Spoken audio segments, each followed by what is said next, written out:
Friends, good morning. I welcome you all on my YouTube channel. My name is Vishnu Gupta and we are learning biology here, that is more than a subject. As you know, we are studying about the immunity, about different type of immunity. After completion of this session, I will tell you that how we can maintain our immunity, how can we make our immunity strong. But up to that point, there are so many concepts regarding the immunity that you will come to know. Clear? So that's why I told you this session is very important, a very interesting part. Okay, तो let's start the session को start करते हैं. Today is 28th of May. ठीक है, और हमने last time में क्या क्या पढ़ा था और क्या पढ़ने जा रहे हैं, लेट्स सी, देखते हैं क्या है. ठीक है, और खूब ज़्यादा एंथुजियास्टिक हो जाइए क्योंकि मैं आपके लिए बहुत सारे कोर्स लेके आता हूँ, बहुत सारी मेहनत करता हूँ. ठीक है, और आई थिंक आपको कंफर्म है बहुत सारी नॉलेज यहाँ पे मिलती होगी. देखो कितनी अच्छी लाइन लिखी हुई है, जब सोच में मोच आती है तभी जीवन में खरोच आती है. ठीक है, ये मोच खरोच ये जो है चोटें और ये सब है. ठीक है, लेकिन अगर इसकी मीनिंग समझो तो बहुत अच्छी मीनिंग निकल के आती है. ठीक है, देखिए मोस्टली आपकी जो थिंकिंग है ना, जो साइकोलॉजिकली है, मतलब बॉडी में जो भी आपके सोचते हैं आप दूसरे के बारे में, अपने बारे में, ठीक है, वो बहुत इंपॉर्टेंट होता है.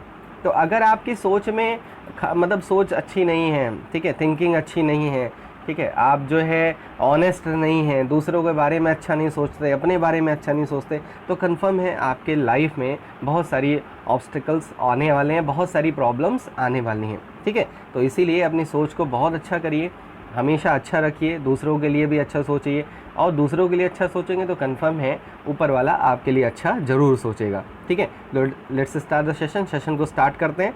हमने इम्यूनिटी के बारे में पढ़ा था, मैंने आपको बताया था इन्नेट इम्यूनिटी के बारे में डिस्कस कर रहे थे. Before starting the innate immunity मैंने आपको ये इम्यूनोग्लोबुलिन के बारे में बता दिया था. ये क्लियर कर दिया था कि एक्चुअली एंटीबॉडीज़ बनाता कौन है, मतलब हमारे बॉडी में जो इम्यूनिटी है वो एंटीबॉडीज़ के थ्रू कौन प्रोवाइड कराता है, ये हमने डिस्कस कर लिया था. मैंने आपको बोला था कि ये पार्ट एनसीईआरटी में थोड़ा सा पहले दिया हुआ था, लेकिन मैंने इसको थोड़ा सा मतलब मिसमैच कर दिया, थोड़ा सा इधर उधर कर दिया. ठीक है, तो उसको आप क्लियर कर लेना. जब आप एनसीईआरटी पढ़ोगे तो ये टॉपिक आपको थोड़ा सा लेट में मिलेगा. ठीक है, मैंने इसको पहले ही आपको बता दिया. क्लियर है? तो देखते हैं आगे क्या क्या टॉपिक है और हैं जिसको मैं पढ़ना. ये देखो मैं एक बार रिव्यू दे रहा हूँ आपको कि हमने क्या क्या पढ़ लिया. Innate immunity, there are two type of immunity, innate immunity और एक्वायर्ड इम्यूनिटी. तो इन्नेट इम्यूनिटी में हमने बहुत सारे बैरियर्स पढ़े. फिजिकल बैरियर पढ़ा जिसमें स्किन, हेयर्स, म्यूकस ये सब आ गए थे. फिर हम लोगों ने फिजियोलॉजिकल बैरियर पढ़े. फिजियोलॉजिकल बैरियर में मैंने आपको बताया था कि बहुत सारे सब्सटेंसेस फॉर्म होते हैं, रिलीज़ होते हैं बॉडी में, जो हमें बहुत सारे पैथोजन से, माइक्रोब से, फॉरेन मटेरियल से प्रोटेक्ट करते हैं. ठीक है, ये स्पेसिफिक नहीं होते. मैंने आपको पहले ही दिन क्लियर किया था इन्नेट इम्यूनिटी के बारे में कि ये स्पेसिफिक नहीं होते. जैसे आपने बहुत सारी फोर्सेस के बारे में सुना होगा, ठीक है, कि रैपिड एक्शन फोर्स होती है, पीएसी होती है, और भी बहुत सारी फोर्सेस होती हैं. जैसे और वो आपने वो भी पढ़ा होगा जो एनडीआरएफ की टीम होती है. ठीक है, जब कहीं डिज़ास्टर आता है, तो जब कहीं कैटास्ट्रॉफिक कंडीशन आती है तो उनको रेस्क्यू करने के लिए भेजा जाता है. तो देखो वो स्पेसिफिक है. जैसे हम जो पुलिसमैन होते हैं या जो आर्मी सोल्जर होते हैं वो हर जगह काम आ जाते हैं, अगर कहीं रेस्क्यू करना हुआ तो काम आ गए. ठीक है, लेकिन जैसे एनडीआरएफ की टीम कब जाती है, जब कहीं पे इस तरह के डिज़ास्टर्स होते हैं, तो वो क्या है, वो स्पेसिफिक है. जैसे अगर हम देखें कॉमन, जैसे ये जो बैरियर्स हम पढ़ रहे हैं, ये कोई भी पैथोजन एंटर करेगा, कोई भी माइक्रोब अगर बॉडी में एंटर करेगा तो ये दे विल स्टॉप एवरीवन, वो उन सब को रोकने की कोशिश करेंगे. ठीक है, इसका मतलब ये नॉन स्पेसिफिक होते हैं. ये ज़रूरी नहीं कि कोई पर्टिकुलर पैथोजन होगा तभी ये एक्टिव होंगे, ऐसा पॉसिबल नहीं है इनके केस में. ठीक है, क्लियर है? तो ये बैरियर हमने पढ़ा था, फिजियोलॉजिकल बैरियर. उसके बाद हम लोगों ने सेलुलर बैरियर पढ़ा था. सेलुलर बैरियर में हमने आपको कई सारे सेल्स के नाम बताए थे. न्यूट्रोफिल्स बताया था, मोनोसाइट्स बताया था, natural killer type of cells बताया था, और ये क्लियर किया था कि ये जो सेल्स होती हैं, ठीक है, ये जो सेल्स प्रेजेंट होती हैं, जो WBC की टाइप होती हैं, ठीक है, ये क्या प्रोवाइड कराती हैं, ये सेलुलर मतलब सेल्स में प्रेजेंट होके एज अ बैरियर बिहेव करती हैं. ठीक है, और कोई भी फॉरेन मटेरियल जब आता है तो how they perform the function, they show phagocytosis. ये किस टाइप का प्रोसेस शो करते हैं, मोस्टली फैगोसाइटोसिस. आपने पढ़ रखा है, फैगोसाइटोसिस मतलब इनगल्फ कर लेना, और इनगल्फ करके उन फॉरेन मटेरियल्स को, पैथोजन को क्या कर लेती है, डाइजेस्ट कर देती है. तो ये था. इसके बाद मैंने कुछ एक्स्ट्रा पॉइंट्स आपको बताए थे.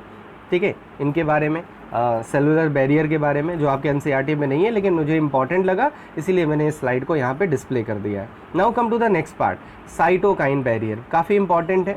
Cytokine, this is the last barrier, ये इन्नेट इम्यूनिटी का लास्ट टाइप है, लास्ट बैरियर है।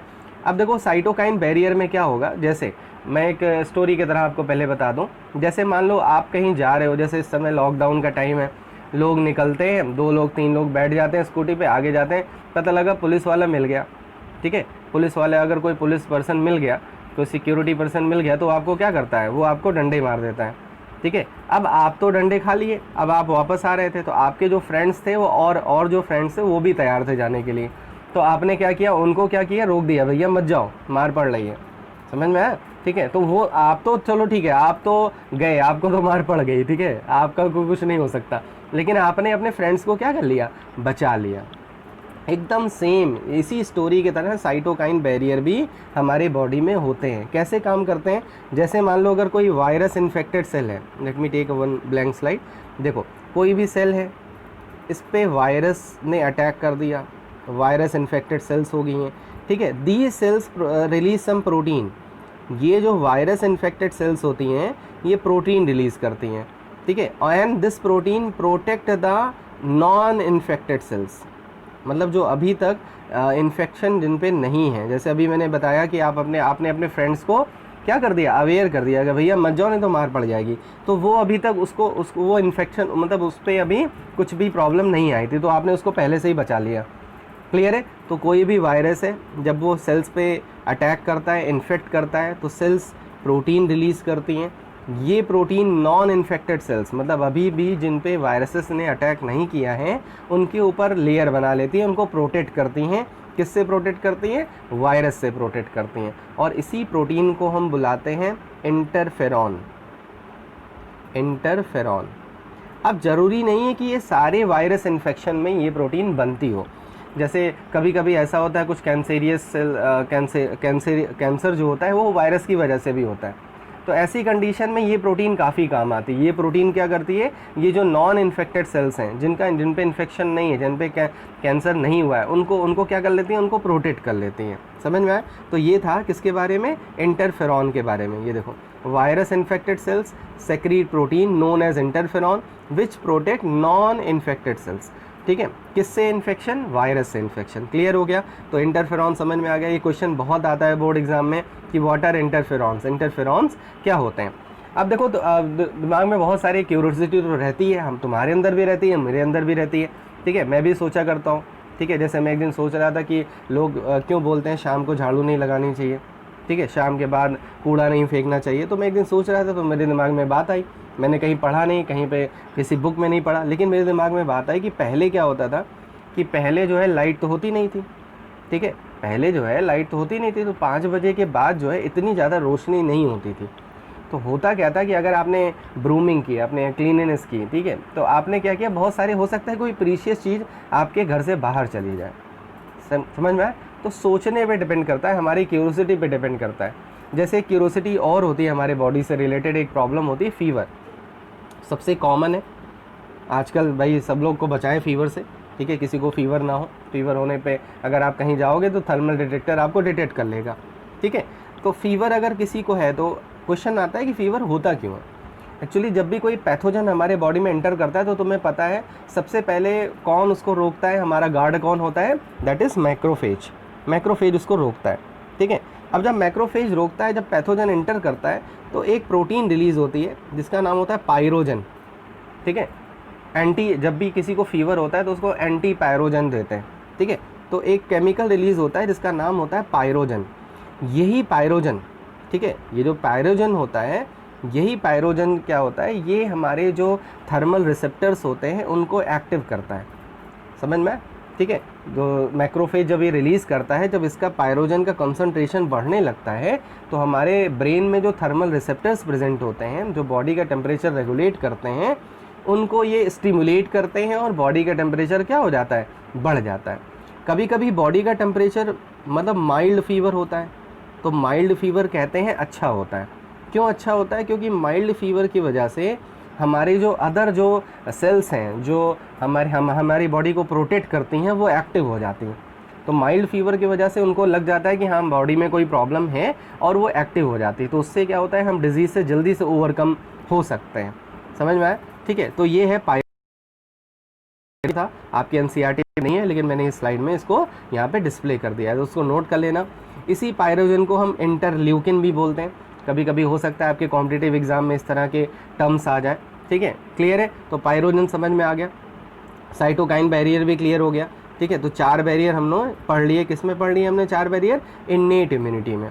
ठीक है, ये तो एक्स्ट्रा पॉइंट था, मैंने आपको बता दिया था कि जो नेचुरल किलर होते हैं, ठीक है, तो वो कैसे सेल्स को इन्फेक्ट करते हैं, ट्यूमर सेल्स को कैसे, ट्यूमर मतलब होता है ये ट्यूमर होगा TUMOUR होगा, सॉरी ये S है, इसको R कर लेना प्लीज़। ठीक है, ट्यूमर मतलब होता है जब किसी को कैंसर होता है, जो सेल्स बनती हैं कैंसर में उन्हीं को बोलते हैं ट्यूमर सेल्स। तो ये जो नेचुरल किलर होते हैं, मतलब जो अभी आपने नेचुरल किलर बैरियर पढ़ा था, सेलुलर बैरियर, उसमें क्या करते हैं जो सेल्स होती हैं वो परफोरेशन काज करती हैं, जो भी टारगेट सेल होता है उसको परफोरेट कर देती है, मतलब उसकी मेम्ब्रेन में पोर्स बहुत ज़्यादा बना देती हैं, जिससे क्या होता है वो ऑर्गेनिज्म, मतलब वो जो पैथोजन है वो बस्ट हो जाता है, वो स्वेल होके बस्ट हो जाता है। क्लियर है? ठीक है, तो ये हो गया है, कुछ एक्स्ट्रा पॉइंट्स मैंने यहाँ पे आपको बता दिए। क्लियर है? अब आते हैं लास्ट नेक्स्ट पार्ट पे, that is acquired immunity. Innate immunity आपने पढ़ ली। इनेट इम्यूनिटी के क्या फीचर है? दैट इज़ नॉन स्पेसिफिक, वो नॉन स्पेसिफिक है और बाई बर्थ प्रेजेंट होती है। समझ में आया? ठीक है, क्यों? क्योंकि जब भी किसी बेबी की बर्थ होती है, अगर उस समय उसके पास कोई इम्यूनिटी नहीं है तो क्या हो सकता है, उसको बहुत सारी डिजीज़ेस कैच कर सकते हैं। जैसे हमारे बॉडी में हमेशा जो है एंटीबॉडीज़ हो सकता है प्रोड्यूस ना हो, तो हमारे बॉडी में जैसे उसकी जो एंट्री है, मतलब जो पैथोजन की एंट्री है, उसको ब्लॉक करने के लिए बहुत सारे बैरियर्स होते हैं, उनको वहीं पे रोक लेते हैं, जिससे क्या होता है कोई वाइटल ऑर्गन उससे इन्फेक्शन ना होने पाए।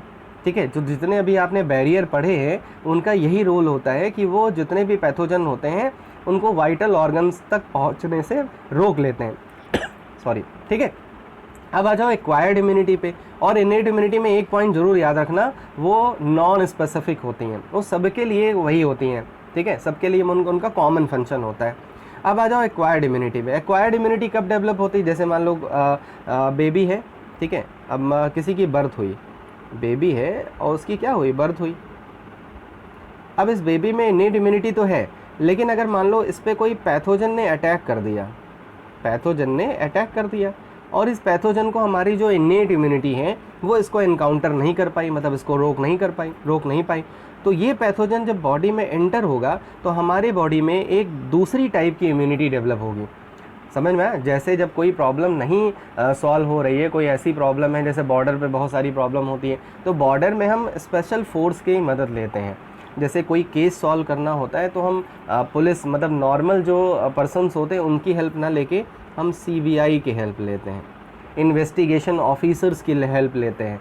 ठीक है, तो हमारी बॉडी में भी ऐसे कुछ स्पेसिफिक चीज़ें होती हैं कि जब इनेट इम्यूनिटी उसको नहीं कर पाता, जो पैथोजन अटैक करता है, तो हमारे बॉडी में एक और इम्यूनिटी डेवलप होती है जिसको बोलते हैं हम एक्वायर्ड। इसीलिए इसका नाम पड़ गया क्या, एक्वायर्ड। जो हम इसको एक्वायर्ड अपनी लाइफ में एक्वायर्ड करते हैं। कैसे एक्वायर्ड करते हैं? जब हमारी बॉडी में कोई पैथोजन एंटर करता है। इसका मतलब हो गया कि ये स्पेसिफिक होती हैं। जब भी कोई पैथोजन एंटर करेगा तो जो एक्वायर्ड इम्यूनिटी होंगी वो क्या होंगी, उसके लिए स्पेसिफिक होंगी, मतलब वो पर्टिकुलर पैथोजन को किल करेंगे। और वो कब डेवलप हो रही हैं? जब पैथोजन एंटर कर रहा है, उसके पहले वो एक्वायर्ड इम्यूनिटी डेवलप नहीं हो रही है। एक्वायर्ड इम्यूनिटी मतलब एंटीबॉडीज़, याद रखना। एक्वायर्ड इम्यूनिटी मतलब क्या हो गई, एंटीबॉडीज़। अभी तक आपने इनेट इम्यूनिटी में कहीं पे भी एंटीबॉडीज़ नहीं पढ़ रखा था, तो इसका मतलब है जब भी कोई पैथोजन एंटर होता है तो हमारी बॉडी में क्या प्रोड्यूस होने लगता है, एंटीबॉडीज़ प्रोड्यूस होने लगती हैं, और वो एंटीबॉडीज़ हमारी बॉडी को प्रोटेक्ट करती हैं स्पेसिफिक पैथोजन से। समझ में आया? ठीक है, इसीलिए मैंने आपको बताया था कि आजकल जब कोरोना का जो टेस्ट होता है तो एंटीबॉडीज़ टेस्ट भी होता है। तो देखो, अगर किसी के बॉडी में अगर कोरोना के वायरस एंटर हुए हैं तो कंफर्म है उसके बॉडी में क्या बनेगा, एंटीबॉडीज़ बनेगी। अब ये अलग बात है, ये डिफरेंट चीज़ है कि एंटीबॉडीज़ विल बी डोमिनेंट और नॉट। एंटीबॉडीज़ उस एंटीजन को किल करेंगी कि नहीं करेंगी वो अलग बात है, समझ में आया? लेकिन एंटीबॉडीज़ बनना स्टार्ट हो जाएगा। ठीक है, जैसे अगर कहीं पे भी कोई मतलब वॉर हो गया तो वॉर में जो स्पेसिफिक सोल्जर्स भेजे जाते हैं, भाई सोल्जर्स तो अपना काम करेंगे ना, वो अलग बात है कि उनको विक्ट्री मिले या ना मिले, लेकिन वो अपना काम करेंगे। तो सेम एज ये हमारी क्या होती हैं, सोल्जर्स होती हैं और ये स्पेसिफिक एनिमी के लिए डेवलप होती हैं, स्पेसिफिक होती हैं। क्लियर है? ठीक है, तो एक्वायर्ड इम्यूनिटी थोड़ा सा समझ में आ गया कि एक्वायर्ड क्या होती है। देखो मैंने यहाँ पे लिखा दिया है, स्पेसिफिक डिफेंस मैकेनिज्म होती हैं। और कब डेवलप होती है? जब कोई इन्फेक्शन होता है माइक्रोब या पैथोजन से। समझ में आया? अब देखो हर एक पैथोजन के लिए ये जो इम्यून सिस्टम है वो पर्टिकुलर सेल्स को प्रोड्यूस करता है, पर्टिकुलर सेल्स प्रोड्यूस करता है, वही सेल उस पैथोजन से फाइट करेंगी। समझ में आया? इसीलिए मैंने बोला ना स्पेसिफिक होती हैं हर एक पैथोजन के लिए। जैसे मैंने आपको बताया था लॉक एंड की वाला कॉन्सेप्ट, लॉक और की वाला कॉन्सेप्ट बताया था जब एंटीबॉडी का स्ट्रक्चर बताया था। तो आपको बताया था जैसे मान लो कोई लॉक है तो इसको ब्रेक करने के लिए कोई पर्टिकुलर क्या होती है? की होती है। ठीक है, अब इस लॉक के लिए ये की क्या होगी? स्पेसिफिक होगी। ये की क्या होगी? स्पेसिफिक होगी। ये तो थोड़ा ना है कि हर कोई भी की इसको अनलॉक कर सकती है, नहीं कर सकती। तो की को मान लो एंटीबॉडीज़ और लॉक को मान लो क्या? एंटीजन। समझ में आया? तो एंटीजन के लिए एंटीबॉडी क्या होगी? स्पेसिफिक होगी। क्लियर है? तो आई थिंक क्लियर हो गया होगा कि एक्वायर्ड इम्यूनिटी क्या होती है, क्योंकि कॉन्सेप्ट क्लियर होना बहुत ज़रूरी है। अगर आपको कॉन्सेप्ट नहीं क्लियर हुआ, केवल आपने लाइनें पढ़नी, जो स्लाइड है बस उसी को नोट कर लिया, तो आपको आगे कुछ नहीं समझ में आएगा। क्लियर है? तो इन्नेट और एक्वायर्ड समझ में आ गया। तो इन्नेट बाई बर्थ होती है, ठीक है, और नॉन स्पेसिफिक होती है। और जो एक्वायर्ड होती है वो जब भी कोई पैथोजन इंटर करता है बॉडी में तब वो डेवलप हो जाती है। और ये हमारे बॉडी में क्या होती है? ये एक्वायर्ड होती है। मतलब ये हम ये नहीं कह सकते कि ये बाई बर्थ प्रेजेंट होती है। समझ में आए? ठीक है, जब भी कोई पैथोजन इंटर होगा तब ये डेवलप होंगी। अब आ जाते हैं इनके कुछ और डिस्कस करते हैं। इम्यूनिटी कैसे होती है, इसके क्या क्या फीचर्स होते हैं, ठीक है, कैसे काम करती है, लेट्स सी। देखो कुछ यूनिक फीचर है, जैसे अभी मैंने बताया ना स्पेसिफिसिटी, ठीक है, ये स्पेसिफिक होती हैं हर एक पैथोजन के लिए। हमारी एक्वायर्ड इम्यूनिटी मतलब जो एंटीबॉडीज़ होंगी वो क्या होंगी? स्पेसिफिक होंगी। डाइवर्सिटी, भाई अलग सही बात है कि अगर पैथोजन डिफरेंट टाइप के होंगे तो एंटीबॉडीज़ भी क्या होगी? उसमें भी डाइवर्सिटी देखने को मिलेगी, वेरिएशन देखने को मिलेगा, टाइप्स देखने को मिलेंगे। और ये सेल्फ और नॉन सेल्फ को डिस्क्रिमिनेट कर सकते हैं। मतलब ये हमारी जो ओन सेल्स होती हैं उन पे अटैक नहीं करेंगी। समझ में? जो हमारी ओन सेल्स होती हैं, हमारी खुद की जो सेल्स होती हैं उनको पहचानती हैं।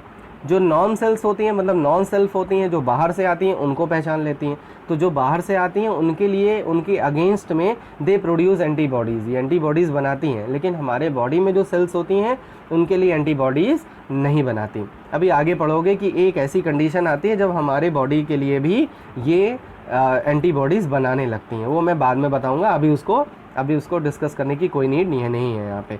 और लास्ट है मेमोरी। ये बहुत सबसे इंपॉर्टेंट फैक्टर यही होता है, मेमोरी। ठीक है, क्लियर है? तो इस तरह से ये कुछ फीचर्स हैं किसके? एक्वायर्ड इम्यूनिटी के। फिर से एक बार देख लो, स्पेसिफिक होती हैं, कोई भी पैथोजन आएगा तो उसके लिए स्पेसिफिक होंगी। जैसे की लॉक के लिए स्पेसिफिक होती है। अगर अलग अलग की होंगी अलग अलग लॉक के लिए तो इनकी डाइवर्सिटी भी ज़्यादा होगी। डिस्क्रिमिनेट करेंगी, पहचानेंगी सेल्फ और नॉन सेल्फ सेल्स को। और लास्ट क्या होगा? मेमोरी होगी। मतलब कोई भी पैथोजन को अगर इनकाउंटर करेंगी तो उसकी मेमोरी रहेगी, ठीक है, जिससे अगर वही पैथोजन अगर एंटर करेगा तो वो उसको इंस्टेंटली उसको किल कर सकते हैं, जल्दी से उसको किल कर सकते हैं। ठीक है, इसको मैं अभी एक और एग्जांपल लेके समझा रहा हूँ तुम्हें। तो पहले आ जाओ, ये क्या नाम है, इसको हम मेमोरी के बारे में थोड़ा सा डिस्कस कर लेते हैं। इसको भी मैं एक स्टोरी की तरह बता रहा हूँ, स्टोरी की तरह। जैसे मैं एक एग्जांपल लेने जा रहा हूँ, ठीक है, जैसे there are so many person, so many people fall in love, ठीक है, दे फॉल इन लव। अब क्या होता है? ठीक है, अब लव को जान लो, ये क्या है? ये पैथोजन है, ठीक है, ये एंटर कर गया। अब एंटर कर गया तो उसकी मेमोरी रहती है। अब अगर क्या हुआ कि अगर मान लो आपको डिच मिल गया, अगर किसी ने आपको यहाँ पे क्या कर लिया? चीट कर लिया, चीटिंग आपसे कर ली, चीट हो गया, ठीक है, आप चीट हो गए, आपको डिच कर दिया, ठीक है, और आप मतलब ही वॉज नॉट और she was not loyal with you, तो आपके दिमाग में एक मेमोरी उसके लिए बन जाती है, ठीक है, उसके लिए एक लेबलिंग हो जाती है कि ये पर्सन हमारे लिए अच्छा नहीं था, नहीं है। अगर वो फिर कभी अगर आपके साथ फिर से वो बॉन्ड क्रिएट करने की कोशिश करता है तो आपकी जो मेमोरी होती है वो बताती है कि भैया संभल जाओ, ठीक है, आपको पहले भी इससे क्या मिल चुका है? इससे आपको डिच मिल चुका है, ठीक है, और वो पर्सन आपके लिए लॉयल नहीं था। समझ में आया? ठीक है, तो ये स्टोरी समझ में आई कि कोई भी पर्सन है अगर इस तरह से अफेक्शन में होता है और वो जो अपोजिट पर्सन है हो सकता है वो उसको डिच कर दे, डिच कर दे तो आपकी एक मेमोरी, मतलब उसके लिए आपके लिए आपके दिमाग में एक मेमोरी आ जाती है, मतलब आप उसके लिए एक रिमार्क आ जाता है, ठीक है। रिमार्क क्या आ जाता है कि ये पर्सन मतलब बिलीव ट्रस्टेबल पर्सन नहीं है, ट्रस्ट वर्दी नहीं है, ठीक है। अब नेक्स्ट टाइम अगर वो कोशिश करता है आपसे फिर से बॉन्ड बनाने की, तो आपकी मेमोरी में ये रहता है कि ये पर्सन लॉयल नहीं है और आप उससे बहुत संभल के रहते हो। समझ में आया, ठीक है। अब जिनको ये नहीं समझ में आया वो दूसरे ढंग से भी समझ सकते हैं, ठीक है। ये एग्जाम्पल काफ़ी लोगों को समझ में आ जाएगा, ठीक है। ये जनरल सी बात है आजकल, ठीक है, इसीलिए मैंने एग्जाम्पल ले लिया। आप दूसरा एग्जाम्पल भी ले सकते हैं। जैसे मान लो कोई पर्सन कोई रॉबर है, कोई डकैत है, कोई डाकू है, ठीक है, कोई डाकू है, ठीक है। अब उसके बारे में नहीं पता कि वो डाकू है, जैसे ये पर्सन है ये डाकू है, ठीक है। अब इसकी शक्ल पे तो लिखा नहीं था कि ये डाकू है, ठीक है। अब ये इसने अपना जो ड्रेस है वो सब चेंज करके इसने अटैक कर दिया, ठीक है। इसने क्या कर लिया, स्टोल कर लिया, मतलब ये चोरी कर लिया, इसने रॉबरी कर ली किसी के घर में, किसी के कॉलोनी में, और लोग इसको पहचानते नहीं थे। क्यों? क्योंकि उन्होंने कभी इसको देखा ही नहीं था, ठीक है। तो वो इसको पहचान नहीं पाए कि भैया ये डाकू था, ठीक है। जब चोरी हो गई अब तो नुकसान हो गया, जब नुकसान हो गया तब लोगों को पता लगा हाँ भैया डाकू जैसा भी कोई पर्सन होता है, अगर इस तरह से कोई पर्सन अगर फिर से आएगा तो हम क्या करेंगे, अपना घर खोल देंगे, हाँ भैया चोरी कर लो, नहीं, ठीक है। इस बार क्या करेंगे, हम वेपन्स लेके बैठेंगे, हम पूरी तैयारी के साथ बैठेंगे, ठीक है, गार्ड वगैरह रखेंगे, ठीक है। और जो हमारे अलमीरा होती है, सेल्फ होते हैं, उनको काफ़ी स्ट्रॉन्ग कराएंगे, जिससे क्या होगा कि ये डाकू फिर से अगर आएगा तो, ठीक है, अगर आएगा तो इस बार ये नुकसान पहुंचाएगा नहीं और हम इसको मार भी सकते हैं। समझ में आया? तो हुआ क्या, इस डाकू ने जो पहली बार अटैक किया तो आपको पता नहीं था, मतलब आप उसके लिए प्रिपेयर नहीं थे। जब प्रिपेयर नहीं थे तो क्या हुआ, ठीक है, तो आप उससे क्या हो गए, आपने ये इसने आपको हार्म पहुंचा दिया, इसने किसी पर्सन को हार्म पहुंचा दिया। हुआ क्या कि उसकी मेमोरी, मतलब वो उसके दिमाग में बैठ गया कि अब जो है अगर यही पर्सन आएगा, मतलब इस तरह के कोई भी पर्सन आएंगे तो हम क्या करेंगे, उससे अपने आप को बचाएंगे। कंफर्म है, पहले से आप प्रिपेयर हो गए। समझ में आया? तो ये दो एग्जाम्पल मैंने लेके आपको दो चीज़ें बताई हैं। देखो, पहली बार जब डाकू ने अटैक किया या पहली बार किसी को प्यार हुआ, ठीक है, तो वो है प्राइमरी रिस्पॉन्स। वो क्या है, प्राइमरी रिस्पॉन्स है, ठीक है। वो बचने की कोशिश तो करेगा लेकिन बच नहीं पाएगा। समझ में आया? क्यों? क्योंकि वो पहली बार एनकाउंटर हुआ है। ऐसा नहीं कि पहली बार एनकाउंटर में कोई बचने, अब कोई डाकू आएगा, अगर किसी के यहाँ जाएगा तो कहेगा हाँ भैया ले जाओ, हाँ भैया ले जाओ, अरे कुछ ना कुछ तो आप रिटेलिएट करोगे ना, आप रेजिस्ट तो करोगे ना। लेकिन आप उसके बारे में पता नहीं था तो आप वेल प्रिपेयर्ड नहीं थे, तो आप हो सकता है कि आपको हार्म हो जाए। तो ऐसे रिस्पॉन्स को क्या बुलाते हैं, प्राइमरी रिस्पॉन्स। समझ में आया? अब अगर एक बार प्राइमरी रिस्पॉन्स आ चुका है, मतलब एक बार डाकू अटैक कर चुका है, एक बार किसी को डिच मिल चुका है, तो क्या होगा, नेक्स्ट टाइम वो प्रिपेयर रहेगा, नेक्स्ट टाइम वो बहुत ज़्यादा कॉशियस रहेगा। और अगर नेक्स्ट टाइम ऐसा होता है तो उसकी बॉडी बहुत तेज रिस्पॉन्स करेगी और उसी को बोलते हैं हम क्या, सेकेंडरी रिस्पॉन्स, ठीक है। उसी रिस्पॉन्स को क्या बुलाते हैं, सेकेंडरी रिस्पॉन्स। आपके एनसीईआरटी पढ़ोगे तो आपके बुक में एक टर्म लिखा होगा, एनामेस्टिक रिस्पॉन्स। एनामेस्टिक मतलब जो बहुत तेज रिस्पॉन्स है। समझ में आ गया? तो दोनों स्टोरी से आपको दो चीज़ें क्लियर हो गई कि जो एक्वायर्ड इम्यूनिटी है वो दो तरह से रिस्पॉन्स करती है। इम्यून रिस्पॉन्स दो तरह का होता है। एक होता है जैसे the specific reactivity induce in a host by an antigen stimulus is known as immune response. जब भी कोई होस्ट में, जैसे अभी मैंने डाकू का एग्जांपल लिया, डाकू जब आएगा तो आप सब सोचोगे कि अब हमें स्ट्रांग होना पड़े, तो वो रिस्पॉन्स क्या होगा, इम्यून रिस्पॉन्स है जो आपको बचाएगा। सेम एज पैथोजन के केस में भी होता है। जब पैथोजन किसी के बॉडी में एंटर होता है, ठीक है, तो बॉडी क्या देती है, इम्यून रिस्पॉन्स करती है। दो टाइप के रिस्पॉन्स होते हैं, प्राइमरी और सेकेंडरी, ठीक है। जैसे मैंने बहुत सारे एग्जांपल लेके बताया ना आपको कि प्राइमरी रिस्पॉन्स क्या होगा। प्राइमरी रिस्पॉन्स के लिए बॉडी प्रिपेयर थी नहीं, आप प्रिपेयर नहीं थे। जब प्रिपेयर नहीं थे तो आपने फाइट करने की कोशिश तो की, लेकिन आप विक्ट्री, मतलब आप जीत नहीं पाए और आपको हार्म पहुंच गया, मतलब आप नुकसान में चले गए। समझ में आया? ठीक है, आपको लॉस हो गया। लेकिन जब वही सेम चीज़ अगर फिर से रिपीट होगी तो वो तब आपको नुकसान नहीं पहुंचेगा, क्योंकि आप पहले से ही क्या हो जाओगे, प्रिपेयर्ड हो जाओगे। क्योंकि उसके लिए आपकी बॉडी में क्या है, मेमोरी है, यादगार चीज़ें हैं वो, ठीक है, कि भैया ऐसा दोबारा नहीं करना है। तो समझ में आया? तो ये प्राइमरी रिस्पॉन्स वही चीज़ है। देखो अब क्लियर हो गया होगा, आप कनेक्ट कर सकते हो। The reaction of the body's immune system to first attack of microbe, सबसे पहला जब अटैक होता है, it takes much longer time to develop because of the requirement of suitable receptor development, क्योंकि बहुत ज़्यादा टाइम लग जाता है उससे फाइट करने में, उसके लिए एंटीबॉडीज़ बनाने में, ठीक है। This response is feeble, feeble मतलब बहुत कमज़ोर होता है और जल्दी से डिक्लाइन हो जाता है, क्योंकि पहली बार तो आप प्रिपेयर थे नहीं, तो जो भी रिस्पॉन्स आएगा वो बहुत वीक रिस्पॉन्स होगा, समझ में आए।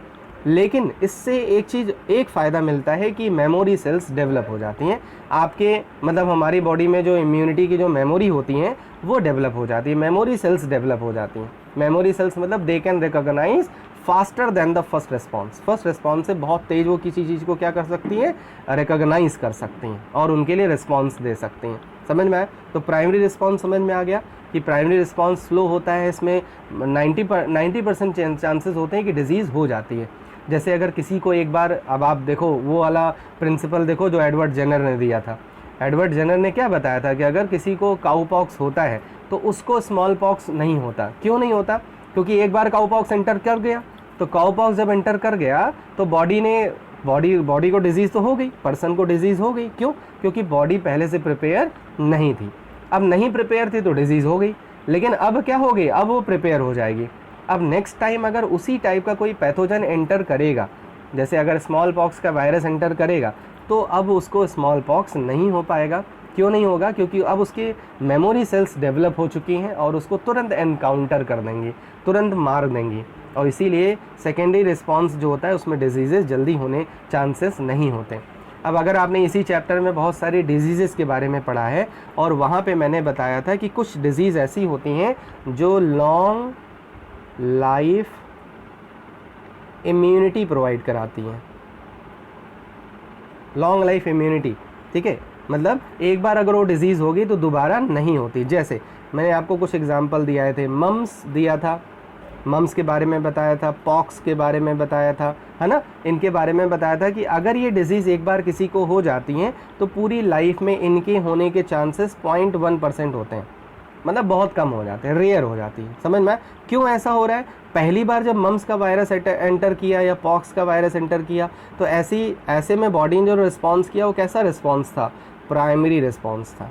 लेकिन बाद में जब फिर से पॉक्स का वायरस एंटर होगा, ये तो है नहीं कि नहीं आएगा, आएगा, लेकिन आपके बॉडी में, मतलब आपकी जो इम्यूनिटी है उसके पास अब मेमोरी डेवलप हो चुकी है, और वो इसी पैथोजन के लिए जो एंटीबॉडीज़ बनाएगा वो बहुत जल्दी बनाएगा, और जब जल्दी बनाएगा तो डिजीज़ेस नहीं होंगी। समझ में आ गया? तो क्लियर हो गया होगा प्राइमरी रिस्पॉन्स, मज़ा आ रही होगी, ठीक है।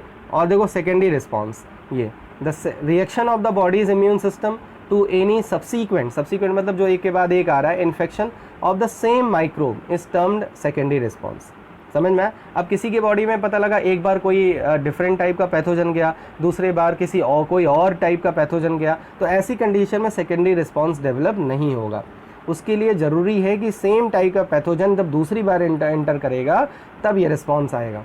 This response is quicker and more intense than primary immune. क्यों? इसका रीज़न क्या होता है बताओ? इसका रीज़न क्या होगा? कमेंट बॉक्स में लिखना कि क्यों इतना जल्दी आता है।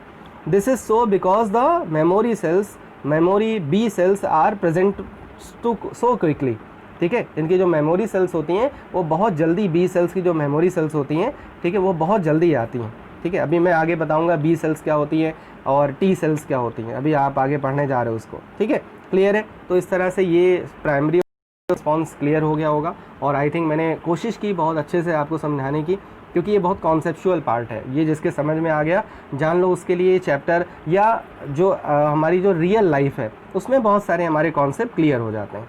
समझ में आया? ठीक है, कि क्यों, जैसे कोरोना है तो कोरोना से बहुत लोग क्यों नहीं फाइट कर पा रहे हैं। समझ में? क्यों नहीं कर पा रहे? क्योंकि वो नया वायरस है, नया वायरस है, इसीलिए ना ही उसके लिए कोई प्रिकॉशंस थे, ठीक है। अब जाके प्रिकॉशंस हुए हैं, पहले नहीं पता था, ठीक है, लोगों को नहीं पता था कि ऐसे भी कोई डिजीज़ हो सकती है, लेकिन जब होने लगी तो पता लगा। अब जब पता लगा तो पता लगा बॉडी में जब एंटर कर रहा है तो प्राइमरी रिस्पॉन्स आ रहा है। समझ में आया नहीं है? ठीक है, लेकिन अगर सेकेंडरी रिस्पॉन्स किसी के बॉडी में अगर फिर से वही वायरस एंटर करेगा तो हो सकता है कि वो उसकी बॉडी पहले वाली कंडीशन से ज़्यादा बहुत जल्दी ओवरकम हो जाए, ठीक है। इसका मतलब ये नहीं डिजीज़ उसके होने के चांसेस नहीं होंगे, हो सकते हैं, लेकिन और बहुत जल्दी वो रिकवर कर सकता है। समझ में? ठीक है। तो ये था प्राइमरी और सेकेंडरी रिस्पॉन्स के बारे में। I think I have clear your concept, so मतलब clearly I have clear your concept, मैंने आपको कॉन्सेप्ट बहुत अच्छे से क्लियर कर दिया है, ठीक है। So please press the like button पे ज़रूर प्रेस करके जाना और मैक्सिमम शेयर करो, जिससे इम्यूनिटी के बारे में लोगों को तक नॉलेज पहुंच पाए, ठीक है। तो I am ending this session, we will meet again, we will meet tomorrow, clear, and stay at your home, stay safe. जय हिंद, जय भारत, गुड बाय।